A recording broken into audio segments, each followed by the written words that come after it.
Boy, what a series it was. What a masterclass job by Griffin Canning. Big Meat Pete is back. No Lindor, he has a broken pinky toe. We're getting a little Soto shuffle. Finally, Lol Mets will be dead forever. They're not hitting with runners in scoring position. Do you send them down to AAA?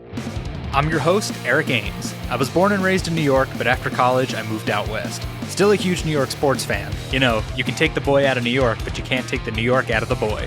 This is the Mets West Podcast.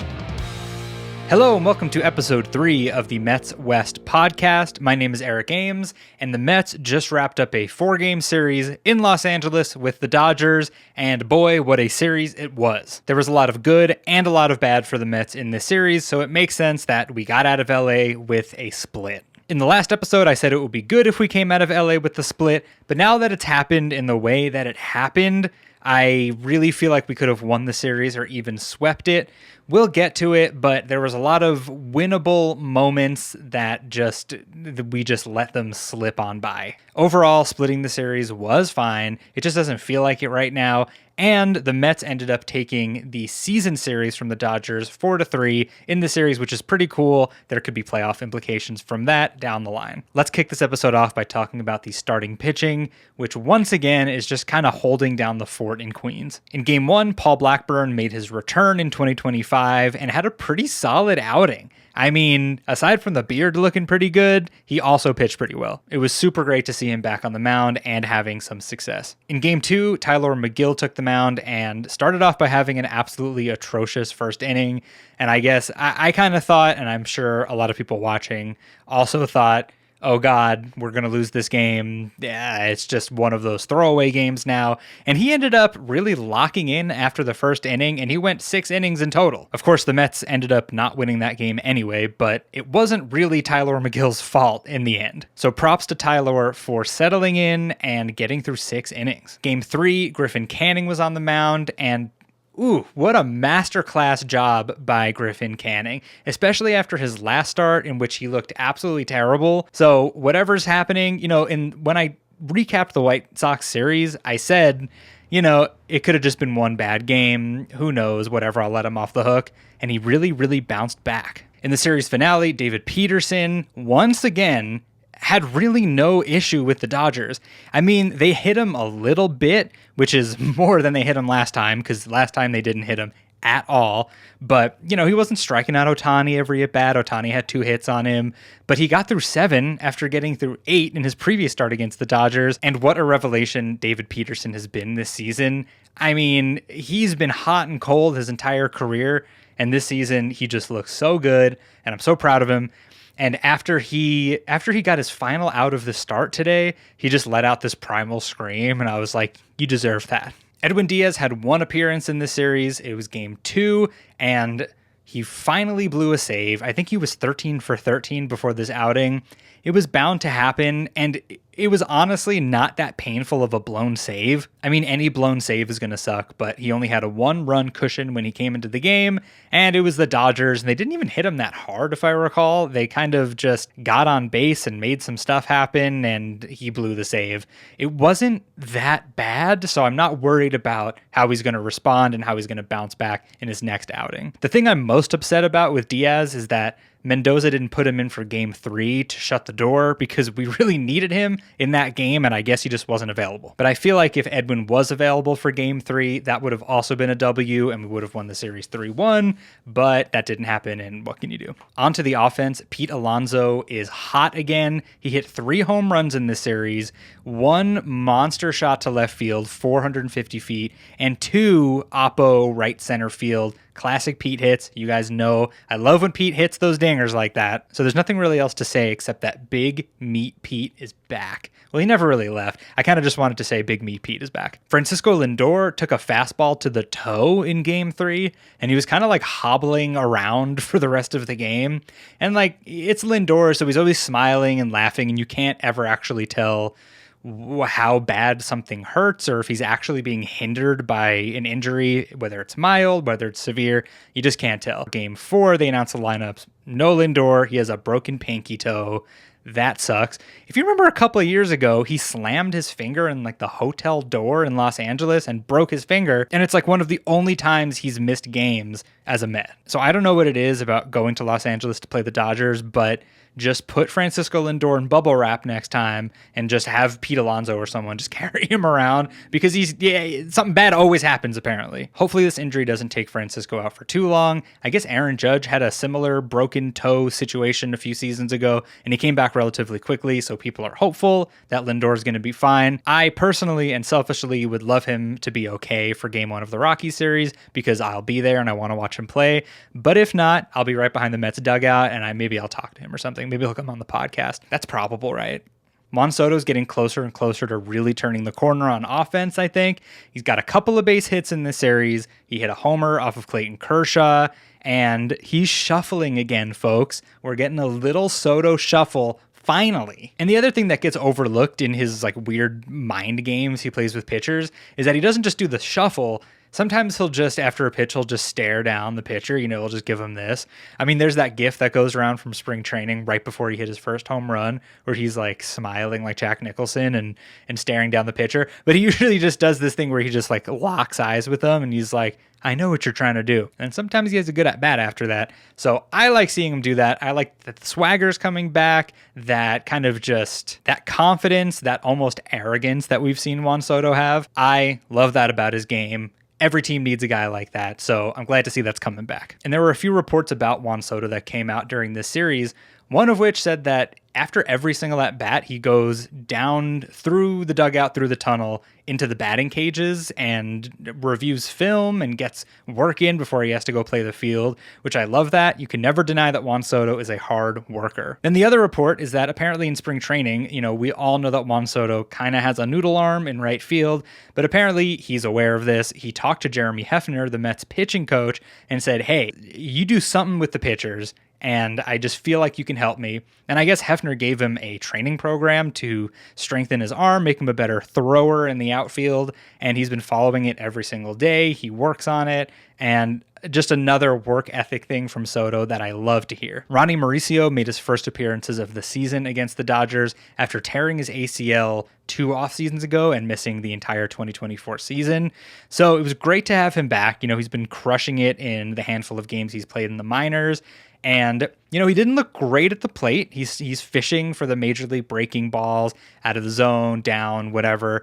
But I think his bat will come around. I mean, I'm not like a huge stats guy right now, but apparently like his advanced metrics and his swing speed and everything, they say he has great bat to ball skills. So I look forward to what Ronnie's going to do in the future. But what I can say is that when he was playing third base, he looked absolutely comfortable. The first ground ball he fielded at third base, he was actually close to the base on that. So he was pretty far from first base and he kind of just like casually chucked it over to Pete. And it was like a beam of a line drive. And I was like, okay, this kid has a third base arm, a major league arm. So I love that. I love good fielding. I love all the little things like that about baseball. So that was a welcome surprise. Maybe I should have known that Mauricio had a great arm, but I didn't, and I learned it this series. Jose Castillo out of the bullpen threw a couple of very, very important innings this series. I think in the last episode I said I didn't know who this guy was. So they picked him up from the Diamondbacks. I guess his ERA was like almost 12. He was just having a really, really bad season.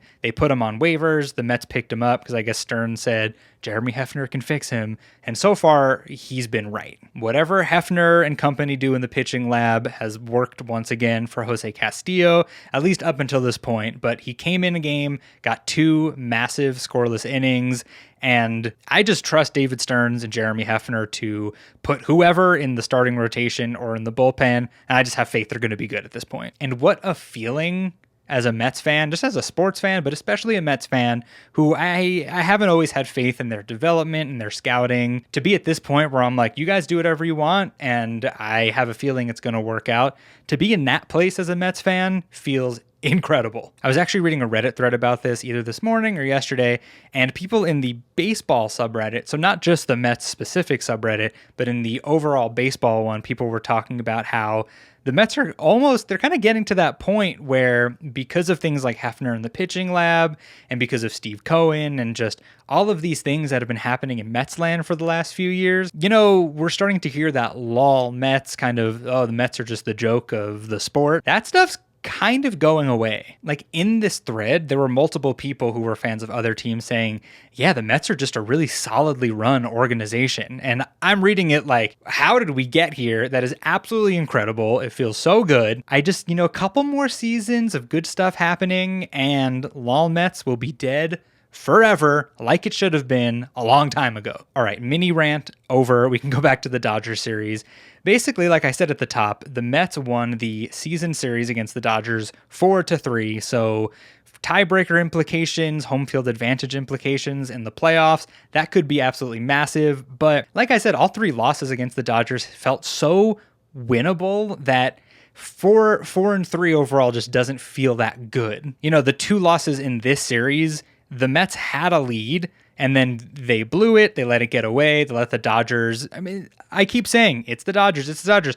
And it is. They're the other top dog in the National League, and they're good. They're obviously good, but it still hurts to let these games slip away. But the best we can do is just take a deep breath and move on, because it doesn't matter. It's June. We hold the tiebreakers. We'll probably see them in the playoffs. We'll have different players, probably a few different players after making some transactions over the summer.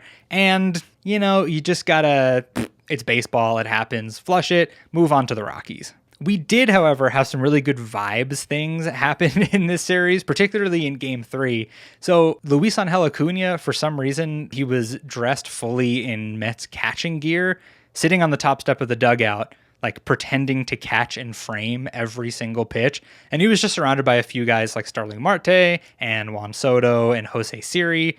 And they were just like goofing around. And it was just one of those weird baseball things that you just love seeing the team you root for have such a good time together. People were also joking that this is Luis Angel Acuna saying, please don't send me back down to AAA. Look, I can be your backup catcher if you need it. Of course, now with the news of Lindor, Acuna's probably safe for at least a few more games. Then the other shenanigans that were happening in the dugout was the bottle flip thing. I don't know if you caught that in the broadcast. All those guys were huddled around the top step and they were trying to, like the old bottle flipping trend where you try to flip it and have it land. The Mets were winning 6-0 at this point, so John DeMarsico, the director for SNY, he kept going back and forth between them doing the bottle flip game and the actual baseball game happening, that at some point everyone was so riveted that he put what was happening in the dugout picture-in-picture on the bottom right of the SNY feed so we could watch both. And then, of course, Juan Soto is the first one to land the bottle flip. He just ran off to the other side of the dugout, giggling like a little kid. So much talk in the media. Juan Soto's not happy. He's struggling. He hates the Mets. Whatever. It's just good to see those kinds of things happen. Just getting along with everyone and having a good time. Baseball should be fun. It's a sport that kids play, and adults act like kids and play baseball, and it's great. Now, just to touch on some negatives from this series, the Mets still can't really hit with runners in scoring position. It's still a problem. I'm still blaming Eric Chavez and Jeremy Barnes. Yes, I am. The players have been performing better, but one of the major reasons they should have won the 2 games they lost in this series is because they're not hitting with runners in scoring position. They keep getting guys on base and they just can't close the deal. They can't finish the inning by scoring a couple of runs here and there. They just keep stranding people, and something has to change. I'm not going to go into the whole fire the hitting coaches thing. We've done that before, but it's on my mind, and I'm sure it's on your mind too if you've been watching the games. And Francisco Alvarez, the dude he really doesn't look like a major league hitter up there. He had a few hits in the series, but I don't know what's going on, if it's mental, if it's an approach thing. I mean, at this point, I'd like to hear your feedback on this if you're watching, but do you send him down to AAA? I mean, it seems like, why would we send him down to AAA? He's been up for so long, but he doesn't seem like a major league player right now, and it feels like it's starting to affect his defense. There was one important pitch during the series where he tried to frame a ball so outside that he just didn't catch the ball. It rolled to the backstop. A Dodgers runner advanced. It was part of the reason they lost the game. if I'm not mistaken. And it's just those little things. It's like, I would be tempted to send him down, and I don't know. You bring up Hayden Sanger as the backup and have Luis Torrens be the starting catcher for however long. I don't know. I would love to hear some thoughts on that. And before I get out of here, let's do some predictions for the Rockies series coming up in Colorado. I mean, they got to win again. They got to win the series. Now they should sweep. They should sweep them. I didn't say this last time, but they absolutely should sweep them. But I'm worried if they can't hit with runners in scoring position, it's going to come back and bite them so hard that it makes them lose one of the games. That's my fear. That's my concern. But hopefully they can just take care of business and sweep the Rockies again. I mean, the Mets are good at Coors Field. I will be at game 1 with Kodai Senga pitching. I'm so happy that worked out how I wanted it to. I'll be like 5 rows behind the Mets dugout. Maybe I'll be on TV. Maybe I'll make friends with some of the boys. Probably not. And that's that. They got to take care of business. I'll see you after this Rockies series. Let's go Mets.